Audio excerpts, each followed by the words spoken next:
yung tanong ko sa inyo to, syempre, nakatawa tong question na to kasi. Pero mas madali na improve ngayon kasi champion na siya. Pero dati, bago siya mag-champion, lahat talaga ng mga viewers, mga fans, ang dami. Lalo na ng mga fanbase na ayaw sa kanya. Lagi kino-question, bakit ba gold standard tawag niyo dyan?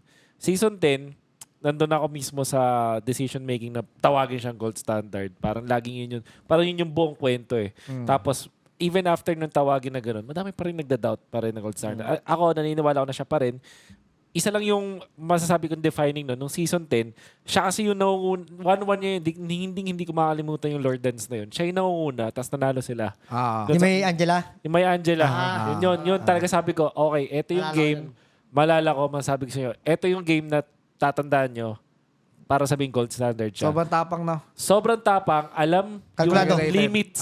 Limits na hero. Mga threats. Sobrang calculated. At talagang manginginig. Yun yung in-imagine ko dun eh. Kalaban niya, parang nanginginig. Eko kalaban nila, di ba? Eko. De, Onyx yata. Onyx. Onyx. Parang lamang yung Onyx eh. Lamang sa Onyx. hero. Lugi sila ng lugi. Logi kami.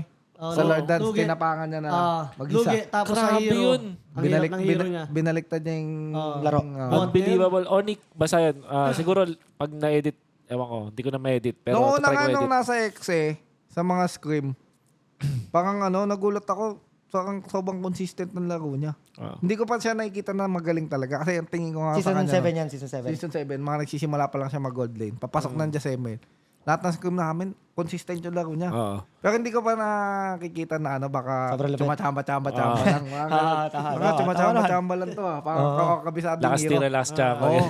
Pero nung mga tumagal, nag-champion na kami ng JSML, nag-finals kami ng Juicy. Doon na-appreciate ko na, ay puta, iba to. Malakas talaga. Walang nga. Palagpag oo. talaga. Iba talaga. Palagpag talaga. Noong una duda ka, syempre. Duda pa ako kasi. Natural lang naman yun. Oo, normal lang. Rookie. Rookie. Pero, ano yung traits nyo na makapagsabi na gold standard siya? Ako yun, yung talaga, timing, tapang na never, hindi, yun kasi mga parts na hindi natuturo eh. Yung tapang, tsaka yung last, hindi natuturo yan. Yun sa kanya is, meron siyang growth, meron siyang parang sort of leadership, naunguna siya dun sa mga laro. Tapos yun nga, alam niya yung limits ng hero. Ayan. Sa akin, ako talaga, ito hindi alam siguro ito ng mga tao. Kung ako, para sa akin, isa sa nagpapa-consistent ng laro niya yung sistema niya sa sarili niya. Meron siya sa sistema sa sarili niya, paano siya mag-improve. May ginagawa siya. May ginagawa siya sa training process. Sarili niya, tinitest limit Outside niya the lahat. game, lahat. Pinapalagan niya lahat ng mga tapat niya. Basta, may sarili siyang test limit, paano siya mag-improve. Oo. Sabihin natin, kunwari, ikaw, mayroon kang goal. Anong goal mo sa araw? Siya mayroon siyang ganun. May, goal. May sistema siya. Papanoorin niya yung replay. Nagtatanong siya sa mga kapwa niya marksman. Si Salvik, kay Salvik. Nagtatanong yun. Kahit kanino. Kahit kanino. Kumbaga may ganun siyang ugali na ang tingin niya sa mga player, hindi niya titignan yung sarili niya na mataas. Pantayan lang. Kami. Lagi siya, tinuturuan nga nito eh. Isipin mo, Hito, nagtatanong siya kay Hito. Malabo magtanong dyan. Oo. Kumbaga, lagi siyang nagpapakababa, hindi niya tinitignan yung sarili niya na mataas. Nasa mataas siya. Tapos yung work ethic niya, trabaho, pagtrabaho talaga, trabaho talaga. Yan, Disiplina. Yan, wala, numero 1. Yung bata na yan. Walang bisyo. Walang bisyo. Walang bisyo. Gising maaga, tulog maaga, Gym, grind, yan, ganyan. node review. Review. Yun yung masasabi ko. Kasi yung talent niya nandyan eh. Tapos all throughout the season, simula pagpasok sa MPL, consistent. Pero hindi alam ng mga tao, yung trabaho na ginagawa niya, sa likod. Bakit siya ganyan ka-consistent? Bakit siya ganyan? Bakit siya naging kailangan? Bakit Kasi siya ang naging gold nakikita standard? lang sa kanya, talented, galing. Malakas, magaling, magaling. gifted. Pero yung hindi kasi nakikita ng tao, Sistema niya sa sarili niya. Tinatrabaho yung... paano niya tinatrabaho yung laro niya? Makikita mo, mag-review yan, mag-isa, papanoorin niya, ba't siya natalo? Ano yung mga Paano siya decision? nalugi? Oo. B1 sa lane. May mga Analyze niya yung sarili niya. analyze niya. Magtatanong siya sa mga... Kumbaga, sobrang down to Ganyan earth. talaga. May ganun siya.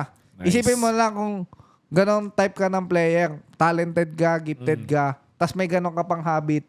Talagang deserve mo mag-champion. Gold Diba? standard. Gold standard. Gold talaga. standard mo. Deserve mo talaga. Salute. Salute. Salute yan. Salute tayo dyan. Oo. Kaya, Respect yan. Check na check. Kaya Idol makita yan, mo idol. yung iyak niya nung nag-champion, Oo. di ba? Oo. Kasi Parang kahit iyak-iyakan lang yun, pero nakakakiyak talaga yun. baguhan niya eh. Oo. totoo naman daw sulit. yun. Totoo pala. Pero Totoo sulit naman talaga daw. kasi alam niya yung pagod niya eh. Kasi iyak-iyak. Alam niya yung pinaghirapan niya eh. Ikaw, bakit sa'yo, bakit gold standard? Parang ganun din. Ako kasi believe ako sa kanya as a person, sa tao niya, sa sarili niya. Kung paano siya gumalaw. Kasi ibang-iba talaga siya eh. Sipin mo, bata lang siya, pero ganun na siya mag-isip. Ganyan. Tas, May pangarap. Oh, Siya yun, yung may batang may pangarap talaga. gigil na Talagang, gigil. okay. Gusto abot agad yung pangarap. Isipin mo nga, nagbi-business pa yan. Oh, Oo nga. may galaw pa. Nagbi-business.